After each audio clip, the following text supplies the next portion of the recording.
Olá pessoal, tudo bem? Estamos recebendo a visita da professora Ana Inês, superintendente de formação acadêmica e extensão da UFRJ. Esteve aqui participando com a gente nos fóruns de extensão. É um prazer, professora. Muito obrigado pela disposição e pelo tempo de estar aqui com a gente. E a gente gostaria de conversar um pouco hoje sobre o processo de inserção curricular da extensão. Esse processo que a gente sabe, a UFRJ foi pioneira, esteve à frente de todas as discussões e de todas as experiências. Gostaria, professora, que a senhora pudesse falar um pouquinho sobre o que é a inserção acadêmica, né, da curricular da extensão. Bom, pessoal, eu que agradeço, é um prazer estar aqui com vocês na UFS e compartilhar um pouco da experiência da UFRJ, né, que a gente espera que isso tenha alguma utilização para vocês na aplicação da revisão dos currículos aqui da UFS, né. Então, esse processo de inserção curricular, né, é justamente inserir a extensão, né, no currículo dos cursos de graduação, para que a extensão passe a fazer parte da formação acadêmica dos estudantes, né. Então, é um processo que a gente trabalhou há muitos anos, né. O Fórum de Pró-Reitores de Extensão das Universidades Públicas, o FORPROEX, desde muito antes de 2001 já trabalhava nessa questão, por isso que a gente conseguiu inserir no Plano Nacional de Educação de 2001 essa meta de, no mínimo, 10% de atividades de atuação do estudante em ações de extensão, né? Essa meta foi repetida no PNE de 2014, né? E estamos ainda nessa luta, né? A maioria das universidades já está implementando, então é um processo realmente de que a extensão passe a fazer parte da formação do estudante, né? Obrigado, professora. Então, a senhora já falou um pouquinho dessa importância, mas gostaria que a senhora falasse por que é importante a gente concretizar esse processo de inserção curricular e se há algum prazo já estipulado para isso. Bom, na realidade, o prazo já até venceu, né? A gente já está... Essa resolução do Conselho de Educação, né? Ela venceu em 2021, teve uma prorrogação para 2022 e agora a gente já superou a vigência, né? Então, os cursos que ainda não implementaram têm que correr atrás disso e implementar, né? Porque as comissões de avaliação do INEP, quando vêm avaliar os cursos, elas já estão cobrando isso dos cursos. Os cursos que não conseguiram implementar já estão sendo penalizados na nota em relação a isso, né? Então, na verdade, esse prazo já passou. Perfeito. Essa era uma outra pergunta que eu ia fazer sobre quais seriam as consequências de não se concretizar esse processo. Uma outra pergunta, professora, a gente sabe que a UFRJ tem uma experiência importante, né, já acumulada, de diversas formas, já experimentou diversas formas de inserção curricular e, né, pela conversa que a gente teve durante essa semana, a senhora nos disse que a UFRJ está trilhando um caminho agora mais padronizado. Qual seria esse padrão hoje de inserção curricular? Aqui na UFES a gente tem 3 formas diversas, né? A primeira seriam disciplinas 100% extensão, segunda forma, disciplinas mistas, e a terceira forma seria a inserção por meio de projetos, né, não vinculados a disciplinas, ações de extensão não vinculadas à disciplina. Como é que está na UFRJ hoje? Então, a gente começou a implementar em 2013, então agora estamos com 12 anos de implementação. Nesse processo de implementação, no início, a gente foi testando vários formatos, né? Formatos, por exemplo, de criar 9 componentes curriculares, criar 8 componentes curriculares. Alguns poucos cursos criaram também disciplinas mistas. E aí a gente foi avaliando, nesse período de 2013 até 2017, a gente viu que algumas dessas experiências implementadas não estavam dando certo, né? Então, a gente fez uma revisão e, a partir de 2018, a gente fez uma revisão em todos os currículos. Até os que já tinham implementado, a gente fez uma alteração. E qual é esse formato, né? É o formato realmente do que prevê o CNE. O CNE prevê que o aluno tem que atuar nas ações de extensão, né? Nos programas, nos projetos, nos cursos, nos eventos. Então, a gente criou um componente curricular, que a gente chama atividade curricular de extensão, que ele é inserido no primeiro período do curso e ele fica aberto durante todo o curso, para que o aluno possa ir cumprindo essas horas ao longo do curso todo, né? E é lógico que você não tem um aluno fazendo extensão em todos os períodos. Ele vai fazer à medida que ele tiver mais horário disponível no semestre, outro semestre. E, de modo geral, o aluno em 3 semestres, 4, no máximo, ele cumpre essas horas, esses 10%, porque não é tanto assim. Um curso de 4.000 horas, cumpre 400 horas. Um curso de 3.000 horas, cumpre 300 horas. Então, ele cumpre isso rápido, no máximo 3 ou 4 semestres. Então, você tem, na prática, essa possibilidade do aluno ir escolhendo em qual semestre que ele vai atuar. Ele que define isso, ele constrói vamos dizer assim, o percurso dele na extensão. Né? Se ele quer fazer um semestre ou outro semestre, porque, de fato, tem semestre que o aluno está muito cheio, com muitas atividades, muita disciplina, muito estágio.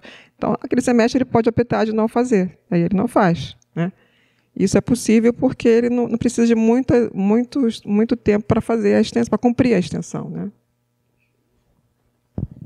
Professora, claro, o processo de inserção curricular é um desafio enorme para as universidades, sobretudo por questões de orçamento e tudo mais, mas a gente também vê como uma oportunidade de valorizar cada vez mais o trabalho do extensionista, essa inserção na sociedade de tudo isso que está sendo feito aqui dentro da universidade.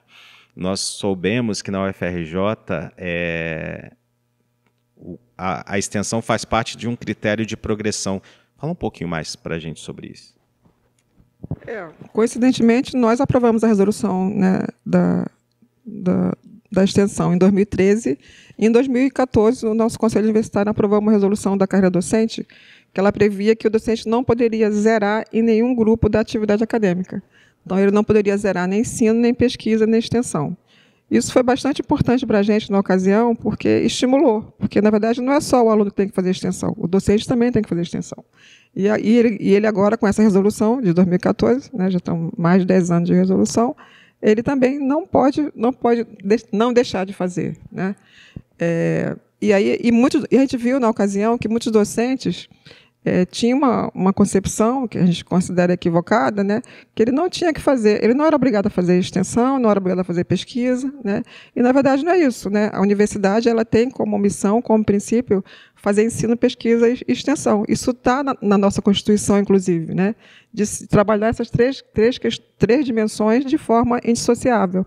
E muitos docentes não faziam isso, não tinham isso culturalmente. Então, a gente teve que fazer todo um trabalho para mostrar que essa é a missão da universidade, essa é a missão também nossa enquanto docente, né? Fazer ensino, pesquisa e extensão. A extensão não é uma coisa a mais, não é um voluntarismo, ela faz parte do nosso fazer acadêmico. Então, a gente teve que trabalhar essa questão também internamente, essa cultura, para mudar essa cultura. Né? A mesma coisa, na ocasião, as pessoas falam, o meu aluno não tem perfil de extensão, eu não tenho perfil de extensão. Então, essa questão de perfil se constrói. Se o próprio professor, né, diz isso, que o meu aluno não tem perfil de extensão, aí já é complicado. Né? Então, foi todo um trabalho de discutir isso com os professores, com as unidades, com os cursos, com os NDEs dos cursos, para trabalhar isso, que o nosso papel enquanto docente é fazer ensino, pesquisa e extensão. Isso não é uma coisa a mais. Né? Então, isso foi super importante, essa resolução, e hoje a gente já está com 11 anos de resolução, já teve algumas alterações, né? Mas tem sido muito efeito nesse sentido, das pessoas se conscientizarem que a extensão faz parte do fazer acadêmico de um docente. Né? Perfeito, isso é ótimo. Professora, nos 5 Is da extensão, que a gente costuma dizer, existe lá a interprofissionalidade e a interdisciplinaridade. Como a senhora vê no processo de inserção curricular essa possibilidade do aluno escolher, por exemplo, um aluno de estatística, escolher uma disciplina da medicina, ou um projeto na medicina, uma ação de extensão na medicina, ou nas ciências sociais, ou na antropologia? A senhora acha que precisa ficar mais fechado dentro do curso, ou a possibilidade de ficar amplamente aberto para as escolhas do aluno? A gente, no início da discussão, a gente viu assim, essa resistência de alguns cursos querendo que os alunos façam somente atividades ligadas àquela área de conhecimento. Então, por exemplo, o aluno de odonto, só fazer atividades em projetos da odonto, um exemplo. Né? Mas a gente sabe que, na prática, isso não é válido. E, no final, na resolução, nós aprovamos que o aluno poderia escolher qualquer ação, desde que seja uma ação que a Pró-Reitoria registrou, ele poderia se inserir. Independente se é da área dele ou não, independente se é ligado ao curso dele ou não. Então, lá aprovamos assim. E também no CNE tem um artigo justamente que fala isso, que o aluno tem essa possibilidade de escolher qual ação ele vai se inserir. A gente considera isso importante e estimula isso também. Né? Por quê? Porque Porque o aluno vai ter uma experiência, pelo menos na extensão, uma experiência de atuação interdisciplinar. Então, eu tenho hoje alunos da Belas Artes atuando na medicina, alunos da engenharia atuando na área da saúde. Então, isso para eles é um crescimento muito grande, profissional. Porque, na prática, quando eles forem trabalhar, eles vão ter isso. Eles vão ter que conviver com uma equipe multiprofissional, né, que não é só engenheiro, não é só dentista, não é só médico, né? Então, na área da saúde, então, isso é super fundamental, porque você trabalha com uma equipe que tem médico, enfermeiro, nutricionista, assistente social, psicólogo. Então, você tem que aprender a trabalhar em equipe. E a gente considera na FRJ que, pelo menos na extensão, ele tem essa experiência de atuação interdisciplinar. Nesse processo de escolha, bom, as informações que nós tivemos também, que foram bastante interessantes, é que o aluno ele tem a possibilidade de conseguir uma vaga em qualquer projeto de extensão que esteja registrado na PROEX da UFRJ, pelo fato de que todos os projetos de extensão terem que oferecer vaga para inserção curricular. É de fato isso? É de fato. Quando o coordenador registra uma ação de extensão na UFRJ, a gente coloca no status do sistema como pendente para que ele preencha depois as informações ligadas ao processo de inserção curricular. Então, quais são essas informações? Quantas vagas ele vai oferecer para o aluno fazer extensão, se incluir naquele projeto, o horário que aquela ação acontece, o turno, o dia da semana, para que o aluno, quando for pesquisar no sistema que ações estão ativas no semestre, ele consiga identificar uma ação, não somente que ele goste da temática, mas também uma ação que acontece no horário que ele pode fazer, né? Que a gente também não vai atrapalhar o que ele já tem no currículo dele naquele semestre, em termos de disciplina, de estágio, de tudo. Então, ele tem que procurar uma ação no horário que ele está disponível para fazer aquela ação. Então, essas informações o professor é obrigado a preencher depois que a ação é aprovada. E isso é muito bom, porque, por exemplo, um aluno de curso noturno, lá tem uma informação essa ação acontece à noite? Acontece no final de semana? Essa é um dos campos para preencher. Porque o aluno do curso noturno ele pode, então, selecionar as ações que acontecem à noite, as ações que acontecem no final de semana para poder se inserir. Então, são informações super importantes para o aluno que vai pesquisar a informação no sistema, né? E no nosso sistema, então, tem lá, né, todas as ações que estão ativas semestralmente estão lá e o número de vagas que cada uma está oferecendo. Muito bom, professora. Eu acho que é isso um pouco da nossa conversa. Gostaria de registrar que a gente está aqui num espaço que é de um projeto de extensão, o Conect CT, que foi gentilmente cedido para essa entrevista. A gente agradece muito, professora, pela estada aqui em Vitória essa semana, né? Nós pudemos frequentar outros campos da UFES, campus Maruípe, campus de Alegre, uma jornada muito rica aí de aprendizado. A UFRJ é a nossa referência para a inserção curricular. Muito obrigado. Eu agradeço, gostei muito dos dois campos que eu estive, Maruípe e Alegre, né? Os professores, os técnicos, os alunos que estavam presentes participaram bastante, e muitas dúvidas, muitas questões, né? A gente agora já superou essa questão da legislação, né? Todo mundo está ciente que tem que fazer, porque o prazo já até venceu mesmo, e agora a gente quer saber como fazer. As pessoas querem saber como fazer isso, né? Então, super válido, eu achei muito bom essa troca de experiência com vocês, né? Espero que tenha contribuído, e estamos à disposição aí.